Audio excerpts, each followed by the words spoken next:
Hey y'all, this is Culture Soup, where tech, culture, and business collide. It's a podcast that spoons up everything hot from social media. I'm your host, L. Michelle Smith, and each episode we bring you some of the most notable and not yet notable thought leaders in tech, business, and culture.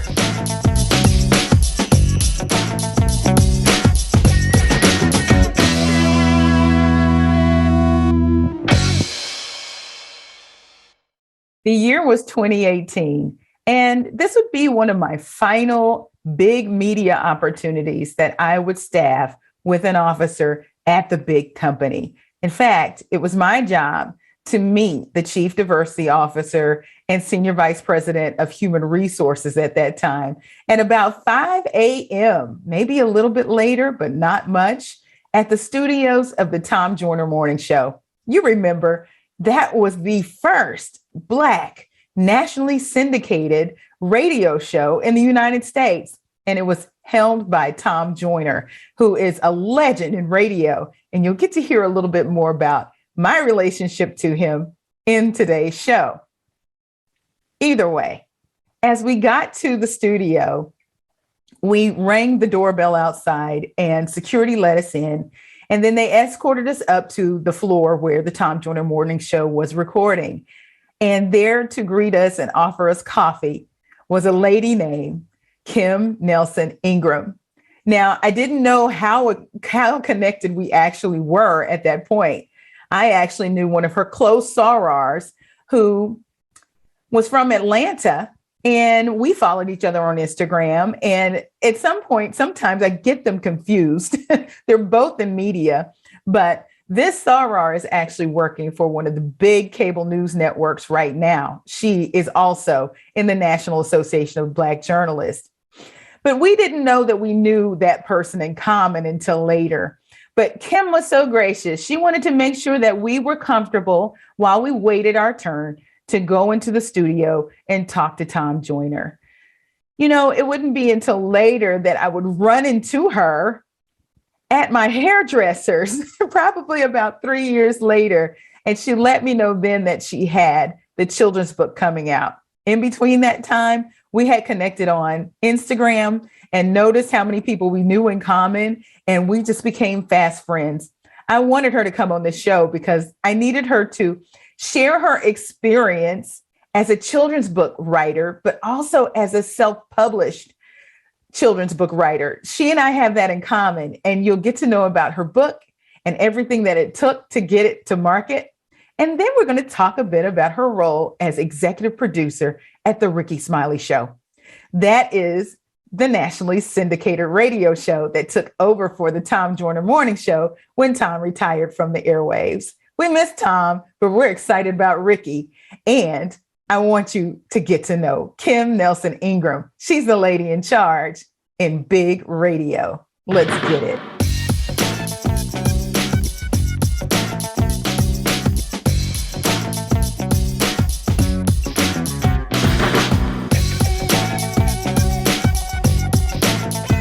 All right, everybody. I am so excited because I have my friend Kim Nelson-Ingram on the show with me today. And she is a children's book author, and she is executive producer for the Ricky Smiley Show. Hi, Kim. How are you doing? Hi, El Michelle. I have to be honest, it still sounds weird to hear she's a children's book author. I know, right? You got to get used to it. That title's still new to me. Yeah, but it's such a good one to have. You know, we're going to explore all about your children's book and what it means to you and your kids and what it's mean to other kids that have read it.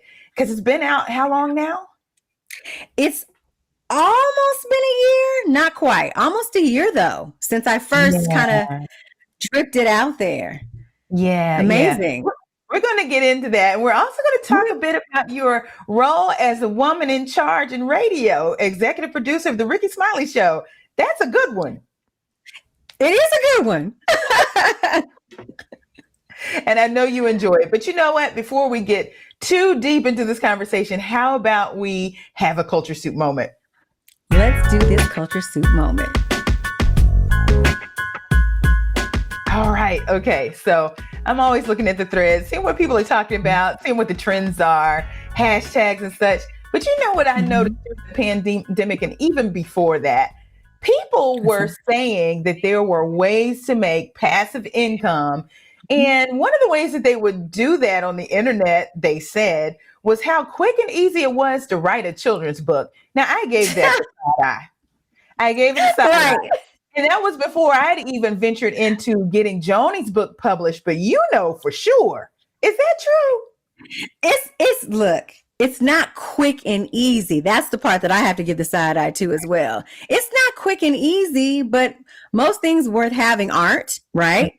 You know, I think the thing with the TikTok videos and the reels that people put out, you know, you try to make it quick and easy because that's how you have to do that platform. But really and truly, when you get down to the nuts and bolts of putting a children's book together and marketing it and making it profitable, it takes a little bit more time and effort than a 1 minute video.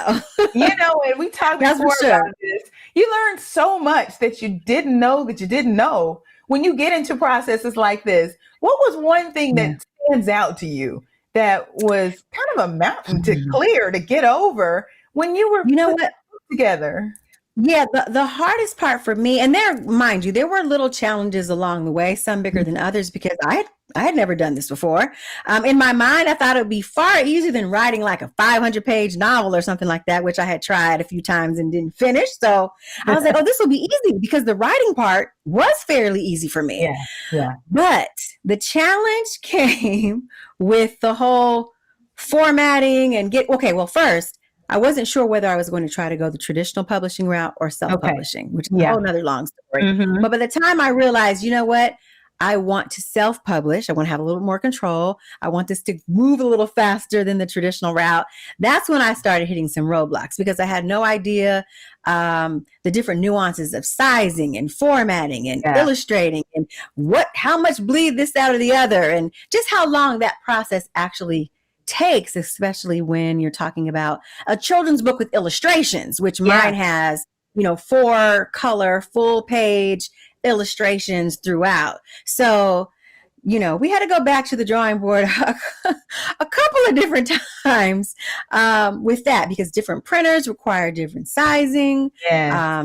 Amazon KDP doesn't do hardcovers. They only do paperbacks, or at the time they did. Now they're experimenting with hardcovers, but at the time they didn't. So there were a lot of little roadblocks along the way that you don't really know until you start doing it, right? There's no way to really know. Now with the second one, yes, I did hint that there's a second one coming. I don't know when for sure, but it'll be a lot easier. You know what I mean? I guess it's kind of like, maybe when I had my second child, it was easier than I had my first one in many aspects because I had done it before. So kind of similar. Before we get too deep into more about how to put a children's book together, tell people about the book. What's the name of the book? Where can they find it? Well, it just so happens I have a copy here and a copy back there. It's actually called You Can Be Anything. And the B is spelled with 2 B's because the main character is a little girl bumblebee by the name of Bobby. And, she has a little spunky little girl. She has big dreams and she has a vivid imagination and all these sorts of things that she wants to do when she gets to be a bigger bee besides making honey. And that's what everybody wants to do. You're a bee. All you do is make honey. This is your path in life. That's what bees do. And Bobby has some of her own ideas. And she meets people along the way that discourage her. But she meets a very special person that encourages her. And she understands that, yes, she was right all along. And she can be anything. So I love it. It's so sweet. Now, where did your inspiration come to write this book? Because it sounded like you were going to do an adult book first and switch gears. I'm just over the years, I had thought I'm a broadcast journalist by profession, but I had always wanted to write a book. I thought a novel or something like that. But this that I was trying to do. Do you know what I mean? And this I was inspired to do. And I think that's the difference because this really came to me, El Michelle, like I don't even want to say immediate because I'm sounding like those quick TikTok videos. No. but the concept really did come to me, and the words, et cetera, came to me. Now, of course, I was able to fine tune it, but this was definitely, I would say, divinely inspired. Yes. Basically because it's an important message that I tried to instill in my kids. I'm not gonna say try, I did instill it in my kids. And I really want to share that message with other little girls and boys, that they really can do anything that they set their mind to, that they want to, are willing to put the work in for, of course, and to not let the naysayers along the way. In fact, don't even share your dreams with people who are going to be haters. And that's because true. Those people are out there. So, so I definitely was encouraged by my parents that, I could do anything I wanted to do, even if it was hard. And again, I encouraged my kids to do the same. So the message was something that I always believed in, and the story just kind of came along with it. And so it's a fun story. It's entertaining to me, but there also is an underlying lesson, or dare I say message in it as well, that I think will be good for both the children reading it and maybe even the parents reading it to them, because that was intentional as well. My hope is that as a parent is reading it to their son or daughter, that they go, you know what, that book I always wanted to write, or that marathon I always wanted to run, or that business that I already to start, maybe I can do this too.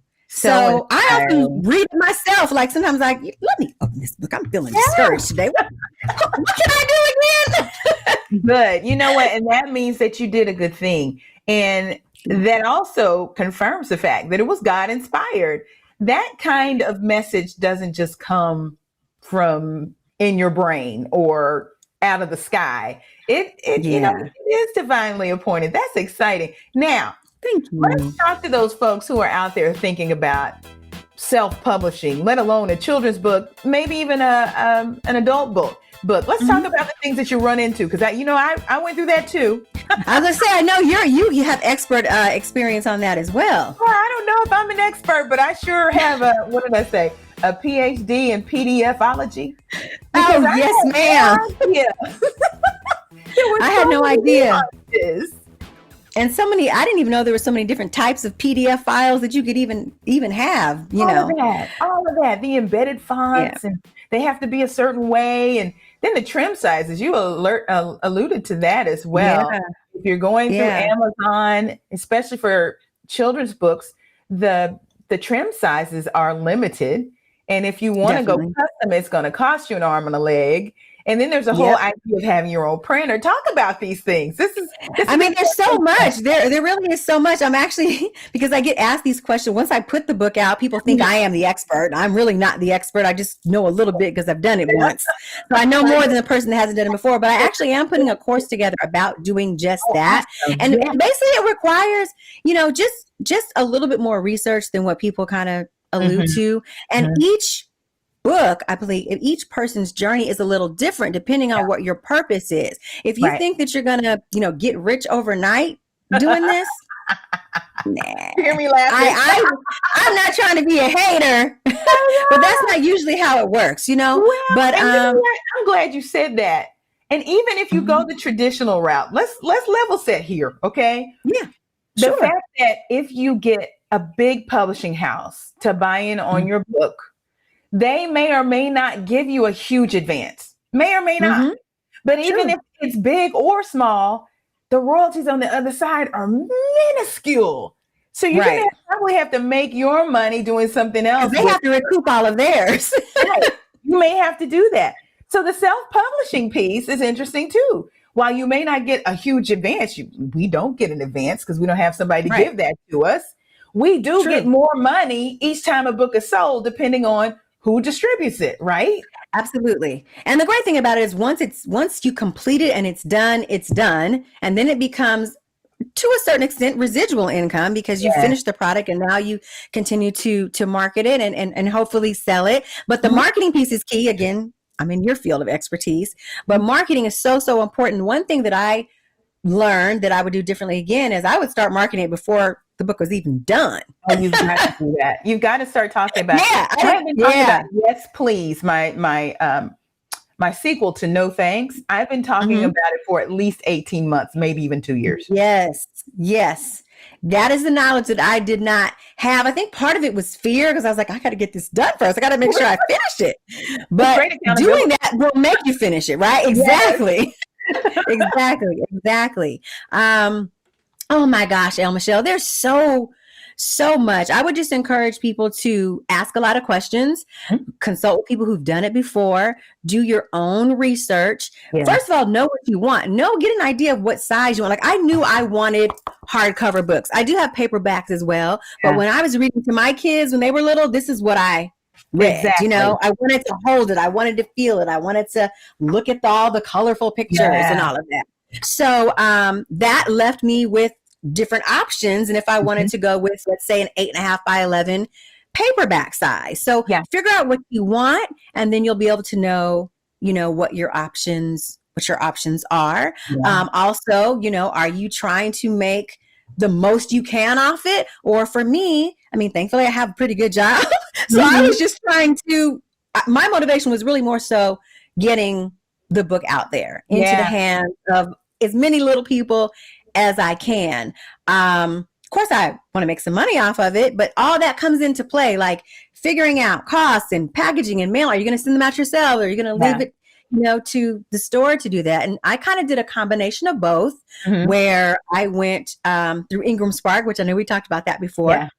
No relation. I have no, Ingram, Kim Nelson-Ingram. But went through Ingram Spark because I know. Because, I did want hardcover copies. I did want an outlet where I didn't have to package and mail out books myself. So they handled the distribution for it.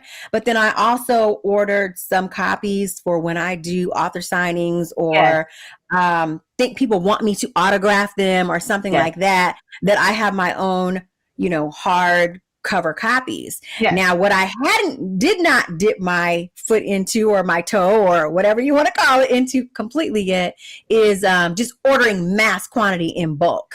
Well, and that has its drawbacks. And I know you made a really good point about knowing your why. Okay, that's going to drive everything. That's going to be your North Star. But I don't know personally why you would want to hold that much inventory yourself, especially depending on which state you live in. First of all, Texas has sales tax. So every time I'm to sell something from my website or anything like that, I've got to pay my franchise tax. Right. You may want to avoid that completely. That's true. And use somebody like an Ingram Spark, like, who's going to get it to the bookstores for you, or the online book retailers worldwide, or an Amazon, because all of that is not in your hands anymore. You don't have to deal with all of that. The other piece of it is, when you hold all of that inventory, you have to pay upfront money for those books. And it's not cheap. It is not cheap, especially if you're going to do a full color like we did.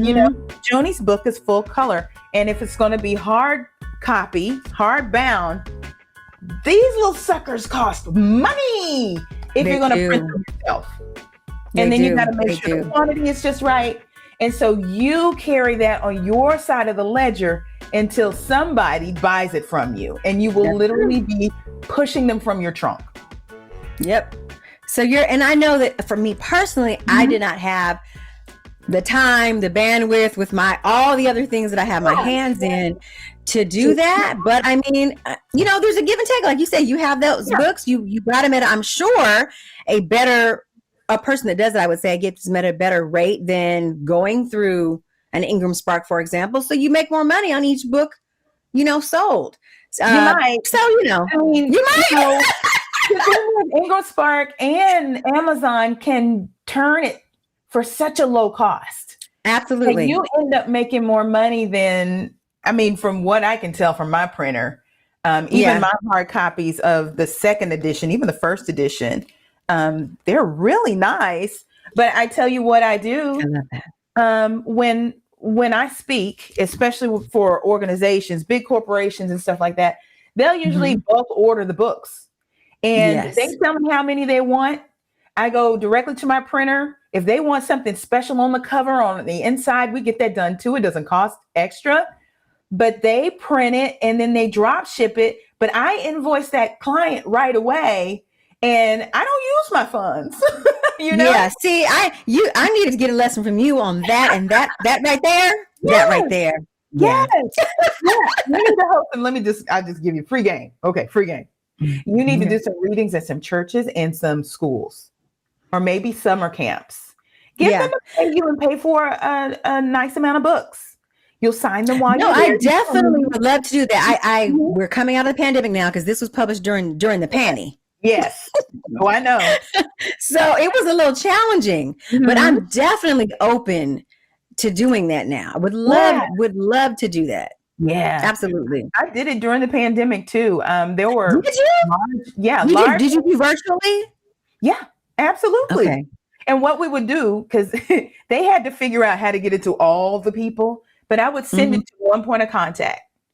And for those that needed less than 100 books, or maybe more than that, but not too many, I would sign them. If they would pay for them to ship them to me first, I'd sign them all and then I'd ship them off to wherever they need to go. It's just one extra step. Yeah. You can still do that virtually. And I hosted book clubs and book talks and everything just like this. Wow. I did a couple of readings. I don't know, maybe I doubted my own skills, but I just feel like it didn't with the kids. I feel like there's some kind of disconnect doing like this, and the kids really did get tired. I mean, adults did too.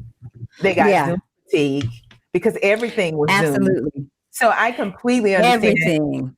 How hard it might be. We're coming out of that now, though. We're coming out of that now. So 6 to 8 year olds to do that. We didn't do that with the children's book. These were with adult, talking about no shame. So, some of them were showing up because it was a part of their leadership program that they were a part of with their company. So they felt obligated to come, but they were interested in the topic, Sure. And I'm seeing where more authors are doing a hybrid approach to the old book tour model too. So now that a lot of the bookstores were doing, virtual events, they're keeping some of those because there are people beyond their geographic footprint and sell more books that way. Absolutely. And we're always seeing that in a lot of different arenas where things that we were forced to do during the pandemic, we kind of go, you know what, this virtual thing is not bad for that. You can read, like you said, the reach is much farther and the exposure and the interaction. So yeah, absolutely. Absolutely. I don't actually, go ahead. No, go ahead. Finish what you were going to say. I was just saying, I haven't seen as many in-store book events yet. Maybe just, it's still early coming out of the pan. But I think the virtual thing, definitely can work depending on, the book and the target person and all of that. Yeah. You know what we should do? We should, because I have the contacts, let's figure out how to get signings for both of us at Mahogany Books in DC. I've always wanted to do that. I'd love to. Anybody listening in DC? You got give us a call. Give us a text. But I think I have the information. I'll share it with you. But absolutely. After becoming an author, and I, became an author during the pandemic, we're just now coming out of it. I've always wanted to take my first book to, one of these notable bookstores that you hear all about all the time and help them promote it. And all they have to do is look through the Ingram Spark catalog and make the order. That's right. None of that comes out of our hands. So, And isn't that great? Like, I love getting that little email. I'm telling too much of my business. But, the great thing about Ingram Spark and even Amazon KDP is that they order, like people can go on Amazon and Ingram Spark also, distributes through Target and Barnes and Noble and all of that. And you just get that little direct deposit. And I'm like, I got a little gripe about Ingram Spark. Let me tell you. And it's not a gripe, but it was a disappointment, I should say. Last month, I received one of the statements. You get the monthly statement that shares how many books were sold and whatever. And it's usually about a 90 day time frame from the time they buy to the time you actually get the money, right? So I'm looking at the invoice and I'm seeing that someone, and that they're selling to bookstores online and libraries, right? Mm-hmm. And you really don't have to order. They just it's on demand, right? They just ask They people. send it out, right? Yeah. They send in the order. And so those kind of trickle in. But this one said 41 of my books had been sold and 25 of Joni's books had been sold. And oh, wow. I was like, that's going to carry that kind of inventory, right? So I get on the phone. Yeah. Find out who it was. You know what they told me? That's confidential. Really? Why is that confidential? I would love to call whatever, Target, Barnes and Noble, whoever, and say, let me help you, market, but I can't do it. Yeah. They have to contact me, but I did not see. I haven't had that experience yet. I didn't really. It's confidential. It's confidential. And so, yeah. Okay. Put one more tick mark in the column for having your own books in your garage. I'm kidding. But, I don't have those corporate ins and outs to, I could. I mean, there's one route that I'm working on Target right now. We'll see how that works out. But who knows? There may be a Target somewhere that bought the books. I will never know. That's true. Yeah, there's definitely pros and cons to both. I didn't know. I really am amazed that they can't tell you they're your books. You know what I mean? Yeah. I don't understand why. Now the lady that wrote me in customer service said we keep that information confidential for our retailers. So I don't know what concerns the retailers might have. I do not know. I would understand that. Interesting. I guess I would understand that for one of the smaller independent bookstores, but still I don't get that either. Yeah, I mean, I don't see any harm, but I don't know. I'm gonna do an experiment. I want to call and see if I can get someone else and get a different answer. Try it and see what they find. See what you find out. We're getting the cahoots on that one. Yeah, let's do it. That's part 1 of episode 167 with Kim Nelson-Ingram. So excited to have her. We talked all about self-publishing children's book. Up next in part 2, 2 weeks from now, Thursday after next, Kim delves into her career as a radio executive. Find us online at theculturesoup.com, on Instagram and Twitter at The Culture Soup, and on Facebook at The Culture Soup Podcast. Until next time. The Culture Soup Podcast is a production of No Size Communication, LLC.